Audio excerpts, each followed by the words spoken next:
said plenty of times, DC is front loaded. If it ain't Batman and Superman, they don't feel comfortable doing it. And when they tried, it failed because they have done Batman and Superman for so damn long. I must strongly, respectfully disagree with you, my Joker brother. Now, I want everyone to know, Lucid is my boy. He's one of my mutuals. I messaged him before making this video to let him know, and there's nothing but love and respect with this video response. But at the end of the day, I'm getting kind of tired with the thought process that DC is so front-loaded with Superman and Batman, and yet we don't address the obvious with Marvel. Now, I'm going to be talking about both the movies and the comic books, and I think I'll address the comic books first. I can't tell you how often I hear people say that DC only puts out Batman and Superman family titles. But are we just going to ignore that Marvel does that basically with Spider-Man and X-Men? There are more X-Men family titles than Superman and Batman family titles combined. Look at this. If I want to read Fall of X, look at all of the tie-ins, all the different X-Men titles I had to read. They practically have to put a checklist in front of all their X-Men titles so you know where to read and when to read. And I'm not saying this is a bad strategy. Not at all. This is a great way for Marvel to incentivize people to pick up their other titles. The same way that they relaunch their titles every 12 to 20 issues. But if you compare the Batman family to all the X-Men titles, shit, off the top of my head, when I was making this video, I'm thinking, what does Spider-Man have for titles? Well, he has Amazing Spider-Man and Spider-Boy and the Spectacular Spider-Man and Miles Morales Spider-Man and Ultimate Spider-Man and Spider-Woman and Venom and Carnage. I know they're kind of off to the side, but they're still Spider-Man titles. And I'm pretty sure Gwen Stacy has a new Spider-Man title. That's 9 titles just off the top of my head. And poor Thor can barely get his own title off the ground. Shit, Mary Jane Watson as Jackpot has a title. I'm pretty sure Nightcrawler as the Uncanny Spider-Man is both Spider-Man and X-Men.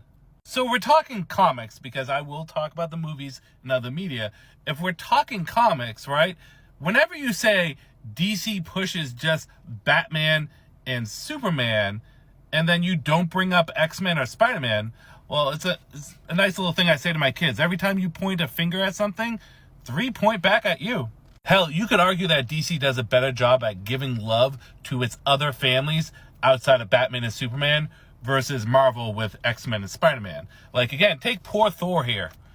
Poor damn Thor. He has one title, maybe a miniseries here and there. Maybe Jane Foster gets the title. But Green Lantern fans are eating good right now. Hal Jordan, the main Green Lantern title. John Stewart's finally got a great solo run with his War Journal. And Alan Scott getting some love with his own miniseries. Hell, you can say the same thing about The Flash. Main title with Wally West, Speed Force with Wallace and Avery, and then you got Judy and Jay Garrick in Jay Garrick's title. And it's funny, right? Because when I address this with Marvel fans who are criticizing that DC is nothing but Batman and Superman, and that they don't push any other titles, I then ask them, did you read Mr. Terrific during the New 52? What about Swamp Thing? Static? Voodoo? Come on, you must have at least read I, Vampire. No, Hawkman, Hawk and Dove? Demonites? It was a great series. What about Rebirth? Did you read any of the other Rebirth titles that didn't have a bat or an S in the title? Did you? And funny enough, the answer is always the same. It's no, they don't.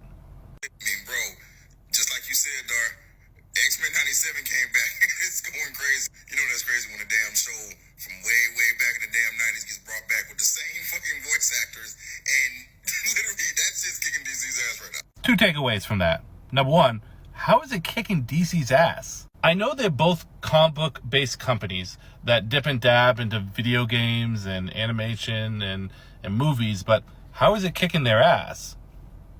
If anything, when Marvel succeeds and DC succeeds, the other company tends to succeed. But as much as I love X-Men 97, and I do, a lot of that success is also nostalgia.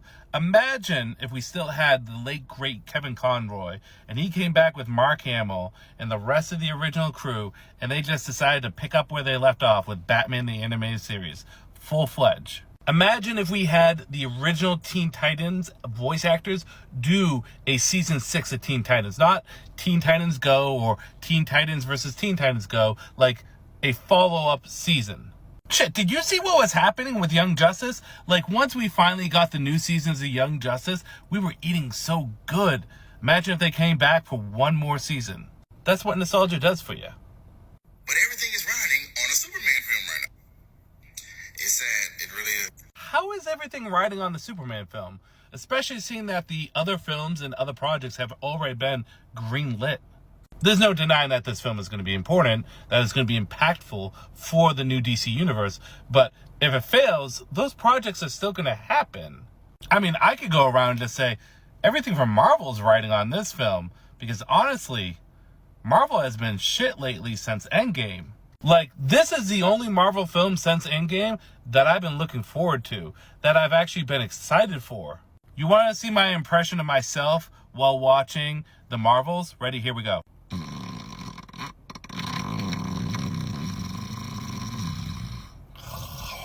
That was my sleep apnea kicking in.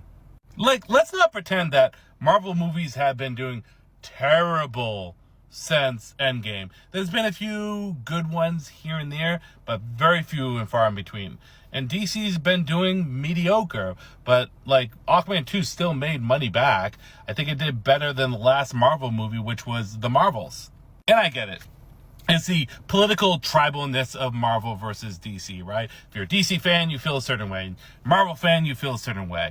And oftentimes that allows us to blind ourselves to the truth. I don't want either company to fail.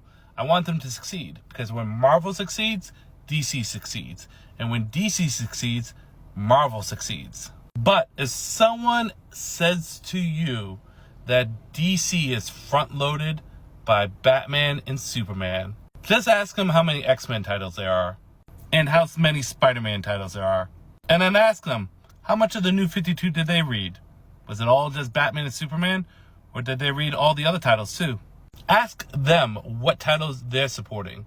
Because DC and Marvel are only going to be pushing the titles that get support. So if you want to see characters like Firestorm, Martian Manhunter, Mr. Terrific, Hawkman succeed, pick up their comics.